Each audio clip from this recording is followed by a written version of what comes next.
அன்பர்களே, ஆண்டவராகிய இயேசு கிறிஸ்துவின் நாமத்தில் உங்களுக்கு மனம் நிறைந்த வாழ்த்துக்களை தெரிவித்துக் கொண்டு சத்திய வசனம் திருமறை பாட நிகழ்ச்சிக்கு உங்களை அன்போடு அழைக்கிறோம்.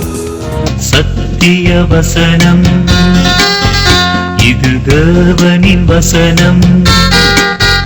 நாம் சோர்ந்து போகையில் கரம் கொடுக்கும் நம் தேவனின் வசனம். நம் தேவனின் ரட்சிக்கப்படுவீர்கள். ஆண்டவரே விதமாய் வாக்கு பண்ணியிருக்கிறீரே, இந்த வாக்கு தத்துவத்தை நிறைவேற்றும் என்று கூறி ஜெபிக்கலாம். ஆகினாலே அவிசுவாசியான வாழ்க்கை துணையை விட்டு பிரிந்து விடாதபடி அவர்களுடைய ரட்சிப்புக்காக ஜெபிக்க வேண்டும். 1 பேதுரு 3வது அதிகாரம் முதல் 2 வசனங்களிலே பேதுருவும் இந்த போதனையை தருகிறார். மனைவிகளே, உங்கள் சொந்த புருஷர்களுக்கு கீழ்ப்படிந்திருங்கள். அப்பொழுது அவர்களில் யாராவது திருவசனத்திற்கு கீழ்ப்படியாதவர்களாயிருந்தால் பயபக்தியோடு கூடிய உங்கள் கற்புள்ள நடக்கையை அவர்கள் பார்த்து போதனையின்றி மனைவிகளின் நடக்கையினாலே ஆதாயப்படுத்திக் கொள்ளப்படுவார்கள். நம்முடைய சொந்த வாழ்க்கை துணைவரை ஆதாயப்படுத்த வேண்டுமானால் நம்முடைய குட்டி பிரசங்கங்கள் அதை சாதிக்க முடியாது. இப்படி எப்பொழுது பார்த்தாலும் வசனங்களை அள்ளி கொட்டி குட்டி பிரசங்கங்கள் செய்து கூட்டத்திற்கு வா, அங்கே வா, இங்கே வா என்று வற்புறுத்துவதனாலே சில சமயம் நம்முடைய வாழ்க்கை துணைவரை நாம் ஆண்டவரை விட்டு விரட்டி விடலாம். ஜாக்கிரதையாக இருக்க வேண்டும். அப்படிப்பட்ட ஒரு நிலைக்கு வந்துவிடக் கூடாது. அதே சமயத்தில் அவர்களை நேசிக்க வேண்டும், அவர்களுக்கு ஊழியம் செய்ய வேண்டும், செய்ய வேண்டிய கடமைகளை நிறைவேற்ற வேண்டும், அவர்களுக்காக ஜெபிக்க வேண்டும். அப்பொழுது அவர்களை ஆதாயப்படுத்திக் கொள்ளலாம். ஆப்பிரிக்காவில் உள்ள மாலாவி என்கிற நாட்டிலே பெண்கள் கூட்டம் ஒன்றில் நான் பேசிக்கொண்டிருந்தேன். அந்த கூட்டத்திலே எனக்கு மொழிபெயர்த்த ஒரு பெண் தம்முடைய சாட்சியை பகிர்ந்து கொண்டார்கள். அவருடைய கணவர் குடிகாரர், எந்த ஆவிக்குரிய கூட்டத்திற்கும் போகக்கூடாது என்று தடை விதித்து விட்டார். அந்த அம்மாள் பொறுமையாக அவருக்கு செய்ய வேண்டியதை செய்து தம்முடைய பிள்ளைகளை பராமரித்துக் கொண்டு 16 ஆண்டு காலம் வீட்டிலேயே சாட்சியாயிருந்தார்கள். ஜெபித்து கொண்டே வந்தார்கள். 16 ஆண்டுகளுக்கு பிறகு அந்த கணவரை தேவன் மாற்றினார். அவர் ரட்சிக்கப்பட்டார். இதோ இப்பொழுது எந்த கூட்டத்திற்கும் எந்த ஊழியத்திற்கும் என்னோடு கூட என்னுடைய கணவர் வருகிறார் என்று அவரை சுட்டி காட்டினார்கள் அந்த அம்மையார். அந்த கூட்டத்திலே அவரும் உட்கார்ந்திருந்தார். ஆம், 16 ஆண்டு காலம் கணவர் சொல்லிவிட்டார், வீட்டுக்கு வெளியே போகக்கூடாது, எந்த கூட்டத்திற்கும் போகக்கூடாது என்று சொல்லிவிட்டார். அதற்கு கீழ்ப்படிந்து அவருக்கு சேவை செய்து தம்முடைய சாட்சியின் மூலமாக கணவரை ஆதாயப்படுத்தி கொண்டாள் அந்த பெண். என் அருமையான சகோதரியே, உன் கணவருக்கு கொடுக்க வேண்டிய மரியாதையை கொடுக்க வேண்டும். அவர் அவிசுவாசி என்பதனாலே மரியாதை குறைவாக நடந்துவிடக் கூடாது. இப்படி உன்னுடைய சாட்சியின் மூலமாக, வாழ்க்கையின் மூலமாக, அன்பின் மூலமாக, பொறுமையின் மூலமாக உன் கணவரை நீ ஆதாயப்படுத்தலாம். ஒரு அருமையான கிறிஸ்தவ சகோதரர் சொன்னார், என்னுடைய பிரச்சனைகள் எல்லாம் தீர்ந்து விட்டன, வாழ்க்கையில இனி நான் நிம்மதியாக இருக்கலாம். ஏன்? என்னுடைய மக்களுக்கெல்லாம் திருமணம் செய்து வைத்து விட்டேன். ஆண் மக்களும் பெண் மக்களும் குடும்ப வாழ்விலே நுழைந்து விட்டார்கள் என்று கூறினார். இப்படி மக்களுக்கு திருமணமானவுடன் பிரச்சனை தீர்ந்துவிட்டது என்று பெற்றோர் நினைப்பது இயல்புதான். ஏன்? திருமணத்திற்கான பல பாரங்கள், பொறுப்புகள், கவலைகள் அவர்கள் உள்ளத்தில் உண்டு. அந்த பொறுப்புகள், பாரங்கள் எல்லாம் இப்பொழுது தீர்ந்துவிட்டன என்று ஒரு பெரிய விடுதலையின் எண்ணம். ஆனால் அதே சமயத்திலே திருமணம் ஆனவுடனே எல்லா பிரச்சனைகளும் தீர்ந்து விட்டன என்று எண்ணுவது தவறுதான். சில பெற்றோர் இவ்விதமாக பேசுவதை நாம் கேட்டிருக்கலாம். அவனுக்கு கல்யாணம் செய்து வைத்து விட்டால் எல்லாம் சரியாகிவிடும், அவன் சரியாகி விடுவான். இப்பொழுது அங்கும் இங்கும் அலைந்து திரிந்து கொண்டிருக்கிறான், தன்னிஷ்டம் போல வாழுகிறான், தன்னிஷ்டம் போல பணத்தை செலவழிக்கிறான். கல்யாணமாகிவிட்டால் அவனுக்கு ஒரு கட்டு வந்துவிடும், ஆகினாலே சரியாகி விடுவான் என்று பெற்றோர் கூறுவதை நாம் கேட்டிருக்கிறோம் அல்லவா? இப்படி எண்ணுவதனாலே எத்தனையோ பிரச்சனைகள் வந்து விடுகின்றன. தான் தோன்றித்தனமாக சுயேட்சையாக தெரிந்த வாலிபன் திருமணத்தினாலே மாறிவிடுவான் என்று எதிர்பார்ப்பது சரியல்ல. திருமண பிரச்சனைகள் வந்துவிடுகின்றன. திருமண உறவிலும் அவனுடைய வாழ்க்கையின் தன்மையினாலே, போக்கினாலே பிரச்சனைகள் ஏற்பட்டு விடுகின்றன. ஒரு வாலிப தம்பியோடு பேசிக்கொண்டிருந்தேன். அவனுடைய வாழ்விலே பல பிரச்சனைகள், பால் உணர்வுக்கான பிரச்சனைகள், பால் உணர்வின் சோதனைகளின் மேல் தோல்வி, இப்படி பலவித பிரச்சனைகளுக்குள் இருந்த அவன் கூறினான், திருமணமானால் எல்லாம் சரியாகிவிடும், நானும் மாறிவிடுவேன் என்று கூறினான். அவனை பார்த்து நான் சொன்னேன், தம்பி, இப்பொழுது உன் பிரச்சனைகள் தீர்ந்து நீ கிறிஸ்துவுக்குள் தூய்மையான வாழ்க்கை நடத்தாவிட்டால் திருமணத்தினாலே திருந்து விடுவா என்று நினைப்பது தவறு. திருமண வாழ்விலும் உன் இச்சைகளுக்கும் உன் ஆசைகளுக்கும் கட்டுப்பாடு இல்லாமல் போகும். திருமண உறவு சீக்கிரத்திலே சலித்து போகும். இவ்விதமான கட்டுப்பாடில்லாத இச்சைகளோடு திருமண உறவிலே நுழைந்தால் அதிலும் நீ திருப்தி காண முடியாது. பிறகு உன் திருமண வாழ்விலே உண்மையற்றவனாய் ஆகிவிடுவாய் என்று கூறினேன். எத்தனை மனிதருடைய வாழ்க்கையிலே இதை நாம் காண்கிறோம் அல்லவா? திருமண வாழ்விலே சலித்து போய் 6 மாதங்களுக்குள்ளே அல்லது 1 வாரத்திற்குள்ளே தகாத உறவு வைத்துக் கொள்ள ஆரம்பித்து விடுகிறார்கள். வேசித்தனத்தின் வாழ்க்கைக்குள்ளே நுழைந்து விடுகிறார்கள். இதன் காரணம் என்ன? திருமண வாழ்வு தன்னாலேயே நம்மை திருத்திவிடும் என்று எதிர்பார்க்க கூடாது. திருமண உறவு நாம் கட்டி காக்க வேண்டிய உறவு. இது வளரும் உறவு. இதைத்தான் திருமண உறவிலே இப்பொழுது நாம் பார்க்கிறோம். வளரும் உறவு. அதற்கு பாதுகாப்பும் கண்காணிப்பும் அவசியம். அதை காத்துக்கொள்ள வேண்டும், வளர்க்க வேண்டும். இப்படி வளர்ப்பதற்கு முதலாவது தேவையானது ஆவிக்குரிய ஒப்பு கொடுத்தல். ஆண்டவராகிய இயேசு கிறிஸ்துவுக்கு ஒரு கணவனும் மனைவியும் தங்களை ஒப்பு கொடுத்து திருமண வாழ்விலே நுழைவார்களானால் ஆண்டவர் அவர்களுக்கு உதவி செய்வார். அவருடைய கிருபை, அவருடைய ஆவியானவரின் வல்லமை அவர்களுக்கு கிடைக்கும். இந்த உறவிலே கிறிஸ்துவின் உதவி இல்லாதபடி நாம் நுழைவோமானால் சீக்கிரத்திலே தவறிவிடுவோம். 2 நபர்கள் தனித்தனியாக வளர்ந்தவர்கள், சுயாதீனமாக வளர்ந்தவர்கள், திடீரென்று அவர்களை ஒரு கூரைக்கு கீழே கொண்டு வந்து ஒன்றாய் வாழுங்கள் என்று சொன்னால் அது எவ்வளவு கடினமான காரியம் இல்லையா? அவர்கள் ஒன்றாய் வாழுவதற்கு ஒரு அற்புதம் தேவை. இந்த அற்புதம் தேவனாலே மட்டும் சாத்தியமாகும். நம்முடைய ஆண்டவராகிய இயேசு கிறிஸ்து இதை செய்வார். ஆகினாலேதான் அவர் திருமண உறவுக்கு தேவை. அவருடைய கிருபையும் அவருடைய ஆவியானவரின் வல்லமையும் இல்லாதபடி சுயநலமுள்ள ஒரு மனிதனும் அவனுடைய மனைவியும் ஒன்றாய் வாழ முடியாது. நம்முடைய சுய சித்தம், சுபாவம் இவைகளெல்லாம் மாற்றப்பட வேண்டும். ஆகினாலேதான் அநேக திருமண உறவுகளிலே தெய்வ பயம் இல்லாதபடி, கர்த்தருக்கு கீழ்ப்படிதல் இல்லாதபடி பிரச்சனை தீர்வதற்கே வழியில்லை. சுயநலம் மேலோங்கி நிற்கிறது. நான் என்ன பெற்றுக்கொள்ளக்கூடும், எனக்கு என்ன நன்மை உண்டு, என்னுடைய இன்பம், என்னுடைய ஆனந்தம் என்று இதை பற்றியே எண்ணிக்கொண்டு இருப்போமானால் திருமண உறவிலே வெற்றி இருக்க முடியாது. ஆகினாலே முதலாவது நிபந்தனை, நாம் மாற்றப்பட்டவர்களாய் இருக்க வேண்டும். ஆண்டவராகிய இயேசு கிறிஸ்துவுக்கு ஒப்பு கொடுத்தவர்களாய் இருக்க வேண்டும். 2வது, தொடர்ந்து ஆவியானவருக்கு கீழ்ப்படிந்து திருமறையின் வெளிச்சத்திலே நம்முடைய வாழ்க்கையை காத்துக்கொள்ள வேண்டும். எபேசியர் 5வது அதிகாரம் 18வது வசனத்திலே ஆவியினால் நிறைந்திருங்கள் என்று எபேசு பட்டணத்து விசுவாசிகளுக்கு சொல்லிவிட்டு 21வது வசனத்திலிருந்து மனித உறவுகளை பற்றி பவுல் எழுதுகிறார். அதுவும் விசேஷமாக குடும்ப உறவுகளை பற்றி எழுதுகிறார். அதன் காரணம் என்ன? ஆவியினால் நிறையப்படாதபடி திருமண உறவிலே வெற்றியோடு வாழ முடியாது. ஆவியானவரின் ஆளுகையின் கீழ் அன்றாடகம் கீழ்ப்படிந்து நடக்கும் பொழுது திருமண உறவிலே மகிழ்ச்சி இருக்கும், திருப்தி இருக்கும், ஆசீர்வாதம் இருக்கும். 3வது, திருமண உறவின் தன்மையை குறித்து வேதம் என்ன சொல்லுகிறது என்பதை அறிந்து கொள்ள வேண்டும். நம்மில் அநேகர் இன்னும் கலாச்சாரத்து கருத்துக்கள் நம்மை ஆட்கொள்வதற்கு இடம் கொடுத்து விடுகிறோம். நம்முடைய பண்பாடு, சமுதாயத்தின் வழக்கங்கள், ஆசாரங்கள் இவற்றின் அடிப்படையிலேயே நம்முடைய குடும்ப வாழ்வை அமைத்துக் கொள்கிறோமே ஒழிய திருமறை என்ன போதிக்கிறது, அதன் சத்தியத்தின் அடிப்படையிலே குடும்ப வாழ்வை அமைத்துக் கொள்ள வேண்டும் என்று எண்ணுவதில்லை. கலாச்சாரத்திற்கும் திருமறைக்கும் சில காரியங்களிலே வேறுபாடு உண்டு. பண்பாட்டை, கலாச்சாரத்தை மாற்றிக்கொள்ள வேண்டும் என்று நான் கூறவில்லை. நாம் மேற்கத்திய நாட்டு பண்பாட்டையோ அல்லது மற்ற ஏதோ ஒரு பண்பாட்டையோ நம்முடைய குடும்ப உறவுகளிலே புகுத்திவிட வேண்டும் என்று கூறவில்லை. எல்லா கலாச்சாரத்திலும் பண்பாட்டிலும் பாவம் நுழைந்து விட்டது. மேற்கத்திய கலாச்சாரமானாலும் சரி, நம்முடைய கலாச்சாரமானாலும் சரி, எல்லாவற்றிலும் மனிதனின் சுயநலமும் பாவமும் நுழைந்து விட்டன. கிறிஸ்தவ கலாச்சாரம் என்று எந்த நாட்டிலும் கிடையாது. இப்படிப்பட்ட நிலையிலே நம்முடைய கலாச்சாரத்தை திருமறையின் வெளிச்சத்திலே நாம் நோக்கி பார்க்க வேண்டும். எதெல்லாம் திருமறையின் போதனைக்கு பொருந்தாததாக, முரண்பாடானதாக காணப்படுகிறதோ அதை விட்டுவிட வேண்டும், மாற்றி அமைக்க வேண்டும்.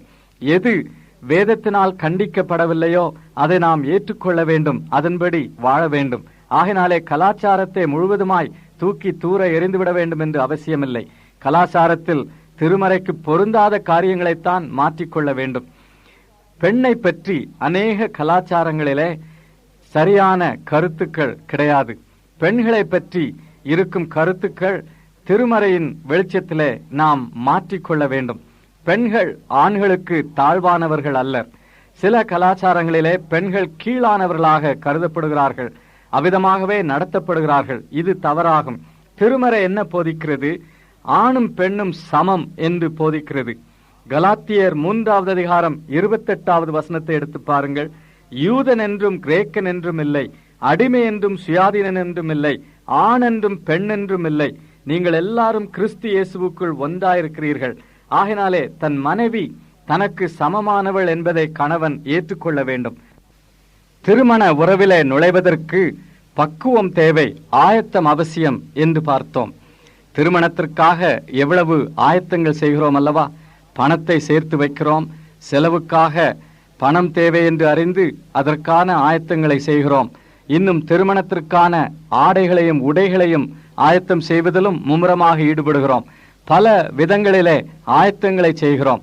ஆனால் ஆவிக்குரிய ஆயத்தத்தையும் மன பக்குவத்தையும் உள்ள பக்குவத்தையும் மறந்து விடுகிறோம். உள்ளமும் மனமும் பக்குவப்பட வேண்டும். ஆவிக்குரிய விதமாக நாம் பக்குவப்பட வேண்டும். இது முக்கியமான ஒரு பக்குவமாகும், ஆயத்தமாகும்.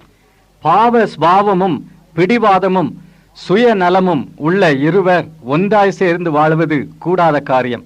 ஆகையினாலேதான் சில வாரங்களுக்குள்ளேயே மாதங்களுக்குள்ளேயே உறவு பிரச்சனைகள் ஆரம்பித்து விடுகின்றன.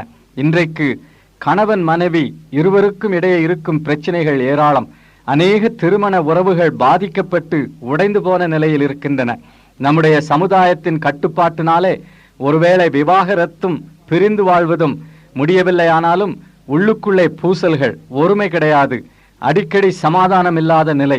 இதை நாம் இன்றைக்கு நம்முடைய குடும்பங்களிலே வீடுகளிலே காண்கிறோம் அல்லவா? நம்முடைய வாலிப மக்கள் ஆவிக்குரிய ஆயத்தம் தேவை என்பதை உணர்வதில்லை. என் அருமையான சகோதரனே, சகோதரியே, உன்னுடைய திருமண உறவுக்கு நீ ஆயத்தப்பட வேண்டும். உன்னுடைய பிள்ளைகளின் திருமண உறவுக்கு அவர்களை நீ ஆயத்தம் செய்ய வேண்டும். முதலாவது ஆயத்தம் ஆவிக்குரிய ஆயத்தம். ஆண்டவராகிய இயேசு கிறிஸ்துவுக்கு நம்மை ஒப்பு கொடுத்து அவர் நம்முடைய சுபாவத்தை மாற்றி அவர் ஆளுகை செய்யும் பொழுது மட்டும் இந்த உறவுக்கு நாம் ஆயத்தமாகிறோம். இல்லையானால் நம்முடைய பிடிவாதம், சுயநலம், பெருமை இந்த உறவை நிச்சயமாய் பாதிக்கும். இன்னொன்று, வேதம் திருமணத்தை பற்றி என்ன போதிக்கிறது, பெண்களை பற்றியும் ஆண்களை பற்றியும் என்ன போதிக்கிறது என்பதை நாம் அறிய வேண்டும். அநேக முறை நம்முடைய கருத்துக்கள் நம்முடைய கலாச்சாரத்தினாலும் சமுதாய பழக்கங்களினாலும் நண்பர்களின் பேச்சுக்களினாலும் பாதிக்கப்படுகின்றன. வேதம் என்ன சொல்லுகிறது என்பதை அறிய வேண்டும். வேதத்தின்படி ஒரு மனைவி கணவனுக்கு எந்த விதத்திலும் தாழ்வானவள் அல்ல. ஆணும் பெண்ணும் சமம் என்று வேதம் போதிக்கிறது. பெண்கள் ஆண்களுக்கு தாழ்வானவர்கள் என்று சில கலாச்சாரங்களிலே நாம் காணலாம். ஆனால் வேதம் அவ்விதமாய் கூறவில்லை. சிருஷ்டிப்பின்படி, படைப்பின்படி ஆணும் பெண்ணும் சமம் என்பது ஆதியாகமம் 2வது அதிகாரத்திலே நாம் காண்கிறோம். ஆதியாகமம் 2வது அதிகாரம் 21வது வசனம். தேவனாகிய கர்த்தர் ஆதாமுக்கு அயர்ந்த நித்திரையை வரப்பண்ணினார். அவன் நித்திரை அடைந்தான். அவர் அவன் விலா எலும்புகளில் ஒன்றை எடுத்து அந்த இடத்தை சதையினால் அடைத்தார். விலா எலும்புகளில் ஒன்று என்று கூறப்படுகிற அந்த எபிரேய சொற்களை சரியானபடி மொழிபெயர்க்க வேண்டுமானால் அவனுடைய பக்கத்தில் இருந்து எடுத்தார் என்று மொழிபெயர்க்கலாம். மனிதனுடைய ஒரு எலும்புதான் மனுஷி, ஆதாமின் ஒரு எலும்புதான் ஏவாள். ஆகினாலே ஏதோ அவள் தாழ்வானவள் என்று வேதம் போதிக்கவில்லை. அவனுடைய ஒரு பக்கத்தை எடுத்து ஏவாளை உருவாக்கினார் என்றுதான் வேதம் போதிக்கிறது.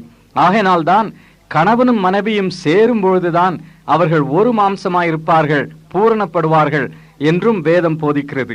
ஆதியாகமம் 2வது அதிகாரம் 24வது வசனம். புருஷன் தன் தகப்பனையும் தன் தாயையும் விட்டு தன் மனைவியோடு இசைந்திருப்பான், அவர்கள் ஒரே மாம்சமாயிருப்பார்கள் என்று பார்க்கிறோம். ஒரு மனிதராயிருப்பார்கள், ஒரு ஆளாயிருப்பார்கள் என்பது அந்த வசனத்தின் பொருளாகும். இதே வசனத்தை இன்னும் 3 இடங்களிலே புதிய ஏற்பாட்டிலே பார்க்கிறோம். மத்தேயு 19வது அதிகாரம் நம்முடைய ஆண்டவரின் வார்த்தைகள் 5வது வசனம். புருஷனானவன் தன் தகப்பனையும் தாயையும் விட்டு தன் மனைவியோடு இசைந்திருப்பான், அவர்கள் இருவரும் ஒரே மாம்சமாயிருப்பார்கள் என்று அவர் சொன்னதையும் நீங்கள் வாசிக்கவில்லையா? இப்படி இருக்கிறபடியினால் அவர்கள் இருவராயிராமல் ஒரே மாம்சமாயிருக்கிறார்கள். பாருங்கள், இருவராயிராதபடி ஒரே மாம்சமாயிருக்கிறார்கள், ஒரு ஆளாயிருக்கிறார்கள். மார்க்கு 10வது அதிகாரம் 7வது 8வது வசனங்கள். இது நிமித்தம் புருஷனானவன் தன் தகப்பனையும் தாயையும் விட்டு தன் மனைவியோடு இசைந்திருப்பான், அவர்கள் இருவரும் ஒரே மாம்சமாயிருப்பார்கள். இவ்விதமாய் அவர்கள் இருவராயிராமல் ஒரே மாம்சமாயிருப்பார்கள் என்று ஆண்டவர் கூறுகிறார். 6வது வசனத்திலே ஏன் அப்படி என்று விளக்கி காட்டுகிறார். ஆதியிலே மனுஷரை சிருஷ்டித்த தேவன் அவர்களை ஆணும் பெண்ணுமாக உண்டாக்கினார். அதாவது மனித தன்மையிலே ஆண் தன்மையும் பெண் தன்மையும் உண்டு என்று பொருள்படுகிறது. இப்படி ஆணும் பெண்ணுமாக உண்டாக்கினபடினாலே அவர்கள் 2 பேரும் ஒன்றாய் சேரும் பொழுதுதான் அங்கே முழுமை, ஒரு ஆளாக அவர்கள் காணப்படுகிறார்கள். இதே சத்தியத்தை பவுலும் எபேசியருக்கு எழுதின நிருபம் 5வது அதிகாரத்திலே எடுத்து காட்டுகிறார். எபேசியர் 5:31 இது நிமித்தம் மனுஷன் தன் தகப்பனையும் தன் தாயையும் விட்டு தன் மனைவியுடன் இசைந்து இருவரும் ஒரே மாம்சமாய் இருப்பார்கள். இந்த ரகசியம் பெரியது. நான் கிறிஸ்துவை பற்றியும் சபையை பற்றியும் சொல்லுகிறேன். கிறிஸ்துவும் சபையும் எப்படி ஒன்றாயிருக்கிறார்களோ அதே போல கணவனும் மனைவியும் ஒரு ஆளாயிருக்கிறார்கள் என்று பவுல் விளக்கிச் சொல்லுகிறார். படைப்பின்படி ஆணும் பெண்ணும் சமம் என்பது இதிலிருந்து தெளிவாகிறது. கணவனும் மனைவியும் சமமானவர்கள் என்பது இதிலிருந்து தெளிவாகிறது. இன்றைக்கு பெண்கள் உரிமையை பற்றி பேசுவதற்கும் குடும்பத்திலும் சபையிலும் சமுதாயத்திலும் அவர்களுக்குரிய இடத்தை கொடுப்பதற்கும் தெய்வ பயமற்ற பெண்கள் விடுதலை இயக்கங்களில் இருந்து ஆலோசனைகளையும் கருத்துக்களையும் பெற்றுக் கொள்கிறார்கள். நம்முடைய திருச்சபையிலே இவ்விதமான ஒரு போங்கு காணப்படுகிறது. இது தவறாகும். தெய்வ பயமற்ற பெண்கள் விடுதலை இயக்கத்தில் இருந்து நாம் ஆலோசனை பெற வேண்டிய அவசியம் இல்லை. திருமறையிலேயே நமக்கு நல்ல போதனை இருக்கிறது. பெண்களுக்கு எந்த விதமான இடம் கொடுக்கப்பட வேண்டும் என்று வேதம் போதிக்கிறது. பெண்கள் எந்த விதத்திலும் ஆண்களுக்கு தாழ்வானவர்கள் அல்ல, கீழானவர்கள் அல்ல என்பது வேதத்தின் போதனை. சிருஷ்டிப்பின்படி இருவரும் சமநிலையில் உள்ளவர்கள், இன்னும் மீட்பின்படியும் இருவரும் சமநிலையில் உள்ளவர்கள். ஆகையினால்தான் கலாத்தியருக்கு எழுதின நிருபம் 3வது அதிகாரம் 28வது வசனத்திலே பவுல் கூறுகிறார், யூதன் என்றும் கிரேக்கன் என்றும் இல்லை, அடிமை என்றும் சுயாதீனன் என்றும் இல்லை, ஆண் என்றும் பெண் என்றும் இல்லை, நீங்கள் எல்லாரும் கிறிஸ்து இயேசுவுக்குள் ஒன்றாயிருக்கிறீர்கள் என்று கூறுகிறார். ஆண்டவராகிய இயேசு கிறிஸ்து சிலுவையிலே இவ்விதமான பிரிவினைகளையும் தடுப்புச் சுவர்களையும் நீக்கிவிட்டார். ஆகையினாலே ஆணும் பெண்ணும் கிறிஸ்துவுக்குள் ஒன்றாயிருக்கிறார்கள் என்று கூறினார். அவர்களுக்குள் பிரிவினையை கொண்டு வந்தது பாவம். ஆதியாகமம் 2வது அதிகாரத்திலே ஆதாமுக்கு ஏவாளை தேவன் கொண்டு வந்து கொடுத்த பொழுது அவன் கவி பாடுகிறான். அதை எடுத்து பார்ப்போம். ஆதியாகமம் 2வது அதிகாரம் 23வது வசனம். அதற்கு ஆதாம், இவள் என் எலும்பில் எலும்பும் என் மாம்சத்தில் மாம்சமுமாயிருக்கிறாள், இவள் மனுஷனில் எடுக்கப்பட்டபடியினாலே மனுஷி எண்ணப்படுவாள் என்றான். அதே ஆதாம் 3வது அதிகாரம் 12வது வசனத்திலே, என்னுடனே இருக்கும்படி தேவரீர் தந்த ஸ்திரீயானவள் அவ்விருட்சத்தின் கனியை எனக்கு கொடுத்தால் நான் புசித்தேன் என்று குற்றம் சாட்டுகிறான். பிரிவினை வந்துவிட்டது, அவளை குற்றம் சாட்டுகிறான். இந்த பிரிவினையை உடைத்து ஆணையும் பெண்ணையும் கணவனையும் மனைவியையும் ஒன்றாக்குவதற்கு இயேசு கிறிஸ்து சிலுவையிலே தடுப்புச் சுவரை நீக்கினார். ஆகினாலே மீட்பிலும் ஆணும் பெண்ணும் சமநிலையில் உள்ளவர்கள் என்பது தெளிவாகிறது. திருமண வாழ்விலே கணவன் மனைவி உறவு எவ்விதமாய் இருக்க வேண்டும்? கலாச்சாரம் ஒருவேளை அந்த உறவை பற்றி பல கருத்துக்களை நமக்கு கொடுக்கலாம், அல்லது பாரம்பரியங்கள், பழக்க வழக்கங்கள், நம்முடைய சமுதாயத்தின் ஆசாரங்கள் நமக்கு சில கருத்துக்களை தரலாம். திருமறை என்ன சொல்லுகிறது என்பதை நாம் கவனித்து பார்க்க வேண்டும். மனைவி கணவனுக்கு அடிமை அல்ல. இவ்விதமாய் தங்கள் மனைவிமாரை அடிமையாக கருதுகிற கணவன்மார் உண்டு, அல்லது கணவன்மாரை அடிமைப்படுத்த விரும்பும் மனைவிமாரும் உண்டு. மனைவி வெறும் குழந்தை பெறும் யந்திரம் அல்ல, இன்பமளிக்கும் பொம்மை அல்ல, வசதியான வாழ்வு தரும் அடிமை அல்ல. அவள் தோழி, கூட்டாளி என்று வேதம் நமக்கு கற்றுத்தருகிறது. குழந்தை பெறுவதற்காக மட்டும் திருமண உறவு இருக்கிறது என்று வேதம் போதிக்கவில்லை. குழந்தைகள் கடவுளுடைய ஆசீர்வாதம், அவருடைய ஈவு. ஆனால் திருமண உறவு நம்முடைய தனிமையை போக்குவதற்கு, நமக்கு துணையாய் ஒரு கூட்டாளியை கொடுப்பதற்காக ஆண்டவர் ஏற்படுத்தினது என்று ஏற்கனவே இந்த சத்தியவசன வானொலி செய்திகளிலே நான் கூறியிருக்கிறேன். ஆதியாகமம் 2வது அதிகாரம் 18வது வசனத்திலே, ஆதாம் தனியாயிருப்பது நல்லதல்ல என்று எண்ணி அவனுக்கு ஒரு கூட்டாளியை, துணையை ஆண்டவர் கொண்டு வந்து கொடுத்தார். அது மட்டுமல்ல, அவளை உருவாக்கும் பொழுது அவனுடைய பக்கத்திலிருந்து ஒரு பகுதியை எடுத்து உருவாக்கினார். ஆகினாலே பக்கத்தில் வைத்து பாராட்டப்பட வேண்டியவள், பக்கத்தில் வைத்து தோழியாக நடத்தப்பட வேண்டியவள். ஆதாமுடைய கால் எலும்பிலிருந்து கடவுள் ஏவாளை உருவாக்கவில்லை. அப்படி கால் எலும்பிலிருந்து உருவாக்கி இருப்பாரானால் கணவன் மனைவியை காலின் கீழ் போட்டு அடிமையாக்கி விடலாம். அல்லது தலையெலும்பிலிருந்தும் ஆண்டவர் ஏவாளை எடுக்கவில்லை. அப்படி தலையெலும்பிலிருந்து எடுத்திருப்பாரானால் மனைவியை தலைமேல் தூக்கி வைத்துக் கொண்டு அவளுக்கு அடிமையாகி விடலாம் கணவன். ஆனால் ஆண்டவரோ பக்கத்தில் இருந்து எடுத்தார். ஆகினாலே அவள் தோழியாக, கூட்டாளியாக வைத்துக் கொள்ளப்பட வேண்டியவள். இதுதான் ஆதியாகமம் 2வது அதிகாரத்திலிருந்து நாம் அறிந்து கொள்கிறோம். இந்த உறவு பாவத்தினாலே பாதிக்கப்பட்டது. ஏவாளை ஆதாமுக்கு கொண்டு வந்து ஆண்டவர் கொடுத்த பொழுது அதுதான் நடைபெற்ற முதல் திருமணம் என்று நாம் கூறலாம். ஏதேன் தோட்டத்திலே நடைபெற்றது. அந்த திருமணத்தை தேவன் தாமே நடத்தி வைத்தார். ஏவாளை உருவாக்கி உற்ற தோழியாக, துணையாக உருவாக்கி ஆதாமுக்கு கொண்டு வந்து கொடுத்தார். ஏவாளை பார்த்த மாத்திரத்திலே ஆதாமுக்கு தன் உணர்ச்சிகளை கட்டுப்படுத்த முடியவில்லை. ஆதாம் கவி பாட ஆரம்பிக்கிறான். என்ன கூறினான்? ஆதியாகமம் 2வது அதிகாரம் 23வது வசனம், இவள் என் எலும்பில் எலும்பும் என் மாம்சத்தில் மாம்சமுமாயிருக்கிறாள், இவள் மனுஷனில் எடுக்கப்பட்டபடியினாலே மனுஷி எண்ணப்படுவாள் என்றான். எபிரேய மொழியிலே இது ஒரு கவியின் வடிவத்தில் இருக்கிறது. ஆனால் இதே ஆதாம் 3வது அதிகாரத்தில் தேவனுக்கு கீழ்ப்படியாமல் பாவத்திற்கு உட்பட்டவுடன் என்ன சொல்லுகிறான் பாருங்கள். ஆதியாகமம் 3:12, என்னுடனே இருக்கும்படி தேவரீர் தந்த ஸ்திரீயானவள் அவ்விருட்சத்தின் கனியை எனக்கு கொடுத்தாள், நான் புசித்தேன் என்றான். இப்பொழுது அவள் வேறு நான் வேறு என்கிற நிலை ஏற்பட்டு விட்டது. அவர்களுக்குள் இருந்த அந்த ஒருமை விடுபட்டது. என்னுடைய எலும்பில் எலும்பு, என் மாம்சத்தில் மாம்சம் என்கிற நிலை மாறிவிட்டது. என்னுடைய வாழ்க்கையின் ஒரு பகுதி என்பது மாறிவிட்டது. அவள் எனக்கு கொடுத்தாள் என்று அவளை குற்றப்படுத்துகிறான். அருமையான தெய்வ மக்களே, பாவத்தினாலே கணவன் மனைவி உறவிலே வேறுபாடுகள், பிரிவினைகள், ஒருவரை ஒருவர் குற்றப்படுத்துவது, சுயநலமாக வாழுவது, 2 பேரும் வேறுபட்டவர்கள் என்கிற நிலையிலே வாழுவது, இதெல்லாம் பாவத்தினால் ஏற்பட்டது. மறுபடியும் தம்முடைய ரட்சிப்பினாலே நம்முடைய ஆண்டவர் கணவன் மனைவி உறவை மீட்டு எடுத்து இந்த ஒருமைப்பாட்டை கொண்டு வரக்கூடும். இதுதான் அவருடைய சித்தம். ஒன்றாய் வாழ வேண்டும், ஒரு ஆளாய் செயல்பட வேண்டும். மனைவி கணவனுக்கு கூட்டாளி, கணவன் மனைவிக்கு கூட்டாளி, கணவன் மனைவிக்கு தோழர், மனைவி கணவனுக்கு தோழி என்பதுதான் வேதம் கற்றுத்தரும் போதனை ஆகும். திருமண உறவிலே இந்த தன்மையை நாம் ஒப்புக்கொள்ள வேண்டும், அறிந்து கொள்ள வேண்டும். மல்கியா தீர்க்கதரிசியின் நூலிலும் இதை பார்க்கிறோம். பழைய ஏற்பாட்டிலேயே இந்த போதனை கொடுக்கப்படுகிறது. ஆகினாலே இது புதிய ஏற்பாட்டு போதனை. பழைய ஏற்பாட்டிலே ஆண் பெண் உறவை பற்றி சரியான போதனை இல்லை என்றெல்லாம் நாம் கூற முடியாது. திருமறை முழுவதும் பெண்ணுக்கு கொடுக்க வேண்டிய இடத்தை சரியானபடி நமக்கு போதிக்கிறது. மல்கியா 2வது அதிகாரம் 14வது வசனம், ஏன் என்று கேட்கிறீர்கள்? கர்த்தர் உனக்கும் உன் இளவயதின் மனைவிக்கும் சாட்சியாயிருக்கிறார். உன் தோழியும் உன் உடன்படிக்கையின் மனைவியுமாகிய அவளுக்கு நீ துரோகம் பண்ணினாயே என்று கர்த்தர் மல்கியாவின் மூலமாய் கூறுகிறார். உன் மனைவி உன் தோழி என்பது இதிலிருந்து தெளிவாகிறது. அது மட்டுமல்ல, திருமண உறவு, கணவன் மனைவி உறவு, உடன்படிக்கையின் உறவு என்றும் பார்க்கிறோம். இது சாதாரண ஒரு அமைப்பு அல்ல.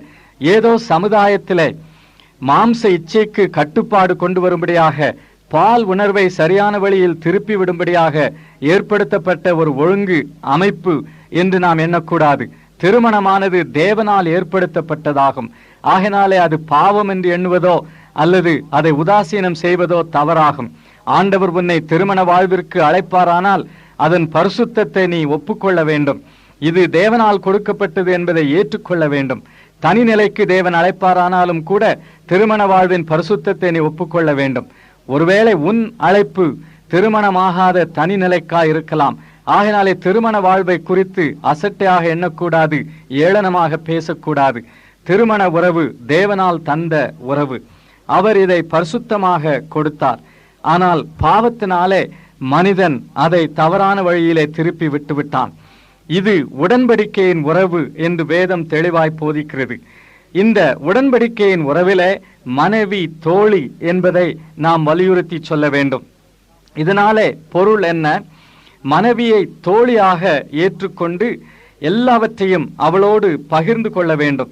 எல்லா தீர்மானங்களையும் தெரிந்தெடுப்புகளையும் அவளோடு கலந்து ஆலோசித்து செய்ய வேண்டும்.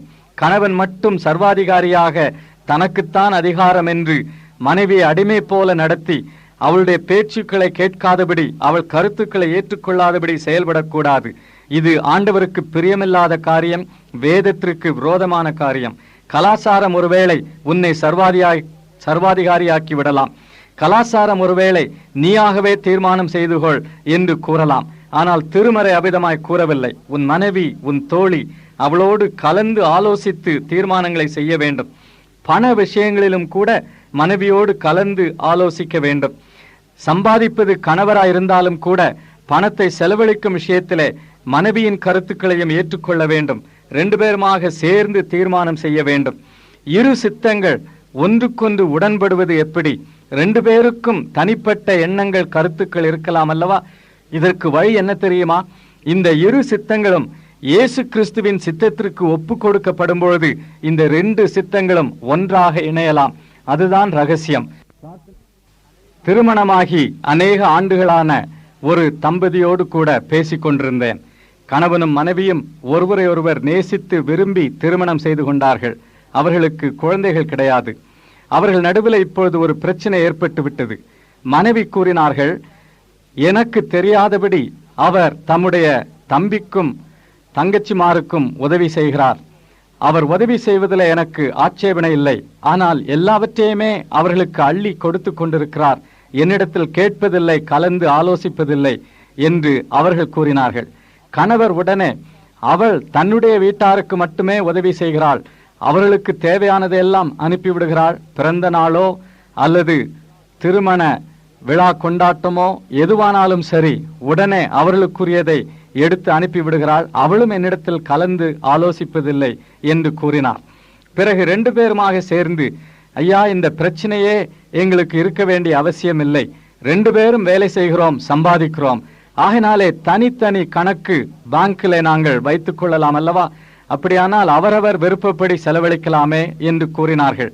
அவர்களை பார்த்து நான் சொன்னேன், உங்கள் திருமண உறவு இதனால் பாதிக்கப்படும். தனித்தனி கணக்கு வைத்துக்கொண்டு ஒருவருக்கு தெரியாமல் ஒருவரை கலந்து ஆலோசிக்காமல் ஒருவர் செலவு செய்வீர்களானால் நீங்கள் 2 பேரும் ஒரு ஓட்டலிலே போய் தங்கியிருக்கலாமே என்று நான் கூறினேன். உங்கள் வீடு ஒரு சத்திரமாய் ஓட்டலாய் மாறிவிடுமே ஒழிய இது ஒரு குடும்பமாய் இருக்காது என்று கூறினேன். திருமண உறவிலே கலந்து ஆலோசிப்பதும் ஒன்றாய் தீர்மானம் செய்வதும், முக்கியமாக பொருளாதார காரியங்களிலே, பணத்தின் காரியங்களிலே முழுமனதோடு ஒத்துழைத்து தீர்மானங்கள் செய்வதும் அவசியம். எத்தனை குடும்பங்களிலே பணத்து நிமித்தமாக பிரச்சனைகள் ஏற்படுகின்றன அல்லவா? கணவன் கூறுகிறார், நீ கொண்டு வருவேன் என்று சொன்னதையெல்லாம் கொண்டு வரவில்லை, உங்க அப்பா கொடுப்பேன் என்று சொன்னதையெல்லாம் கொடுக்கவில்லை என்று 6 மாதத்திலே மனைவிமாரை விரட்டி அனுப்பும் கணவர்கள் உண்டல்லவா? பணத்திற்காகவா உன் மனைவியை நீ கட்டினாய்? என் அருமையான சகோதரனே, இவ்விதமாய் நீ செயல்படுவாயானால் ஆண்டவருக்கு துரோகம் பண்ணுகிறாய். இது ஒரு பெரிய பாவம். உன்னுடைய திருமண உறவு ஒரு உடன்படிக்கை. அது கர்த்தருக்கு முன்னால் பண்ணின உடன்படிக்கை, பணத்தின் அடிப்படையில் செய்யப்பட்ட உடன்படிக்கை அல்ல. ஆரம்பத்திலேயே பணத்தின் அடிப்படையிலே அந்த உடன்படிக்கையை செய்திருப்பாயானால் நீ திருமணத்திற்கு தகுதியானவன் அல்ல. அந்த நிலையிலே திருமணத்திற்குள் நுழைந்திருக்க கூடாது. மனைவியும் அவ்விதமாக பொருளாதாரத்தின் அடிப்படையிலே, என் பணத்திற்காக, என் பெற்றோரின் பணத்திற்காக அவர் என்னை திருமணம் செய்தார், ஆகினாலே பணத்தை அவர் தொடுவதற்கு நான் விடமாட்டேன் என்று கூறி சண்டை போடுவாயானால் நீயும் திருமண உறவுக்கு தகுதியானவள் அல்ல. பணத்தின் அடிப்படையிலே திருமண உறவு அமையக்கூடாது. ஒருவரோடு ஒருவர் கலந்து ஆலோசிப்பதும் பொருளாதார காரியங்களிலே சேர்ந்து தீர்மானம் செய்வதும் நல்லது. முக்கியமாக ஒருவர் குடும்பத்திற்கு ஒருவர் உதவி செய்ய விரும்பினால் அவர்கள் அடுத்த வாழ்க்கை துணைவரோடு கூட அதை பற்றி பேசி கலந்து ஆலோசிக்க வேண்டும். வெளிப்படையாக செயல்பட வேண்டும். மறைமுகமாக எதையும் மறைத்து வைத்து செய்யக்கூடாது. கணவனின் குடும்பத்திற்கு உதவி செய்வதிலும் மனைவியின் குடும்பத்திற்கு உதவி செய்வதிலும் மனக்கசப்பு ஏற்படக்கூடாது. முழு ஒத்துழைப்பு தேவை. ஒளிப்பிடத்திற்கும் இடம் இருக்கக்கூடாது. ஆகையினால்தான் கணவன் மனைவி இவர்களின் உறவு ஒரு கூட்டாளியின் உறவாகும். தோழியைப் போல மனைவியை நடத்த வேண்டும், தோழரை போல கணவரை நடத்த வேண்டும். இந்த உடன்படிக்கையில ஆண்டவர் சாட்சியாக இருக்கிறார். இதைத்தான் மல்கியா 2வது அதிகாரம் 14வது வசனத்தில் பார்க்கிறோம். கர்த்தர் உனக்கும் உன் இளவயதின் மனைவிக்கும் சாட்சியாயிருக்கிறார். அவள் உடன்படிக்கையின் மனைவி.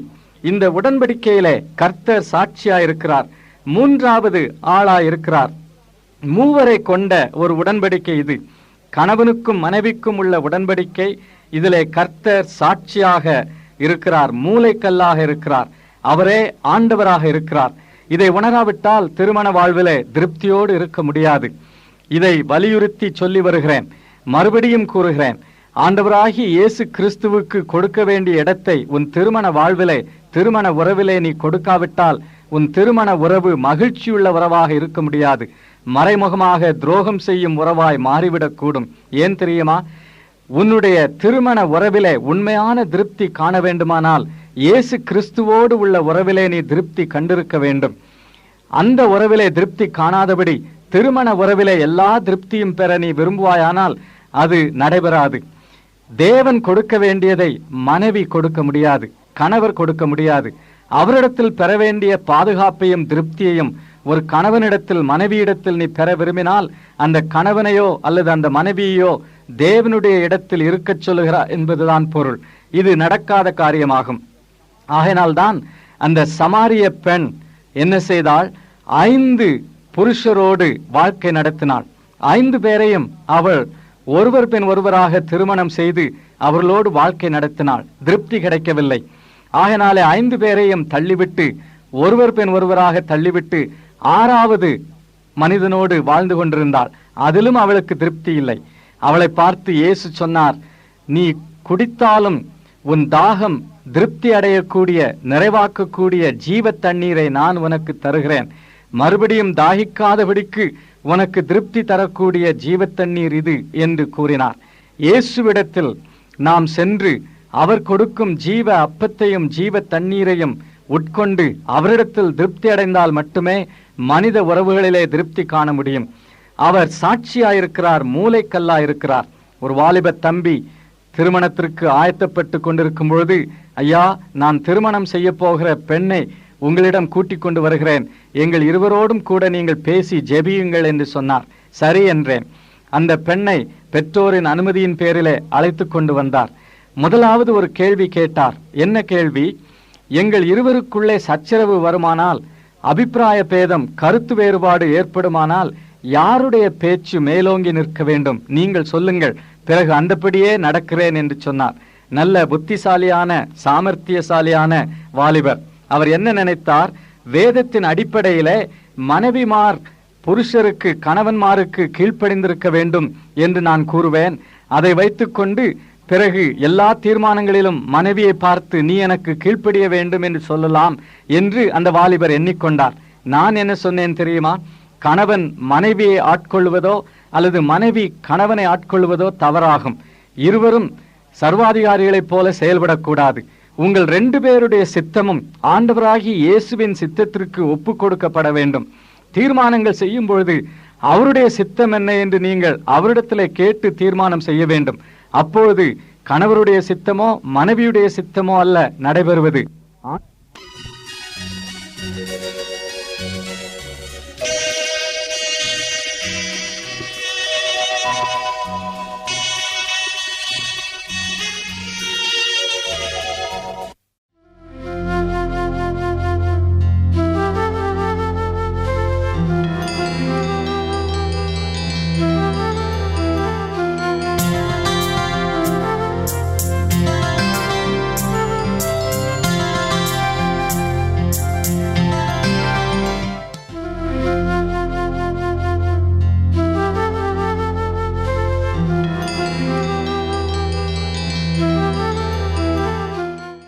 எமது முகவரி சத்தியவசனம், தபால் பெட்டி எண் 55, 9 வெங்கட்ராமன் தெரு, சின்ன சொக்கிக்குளம், மதுரை 625002.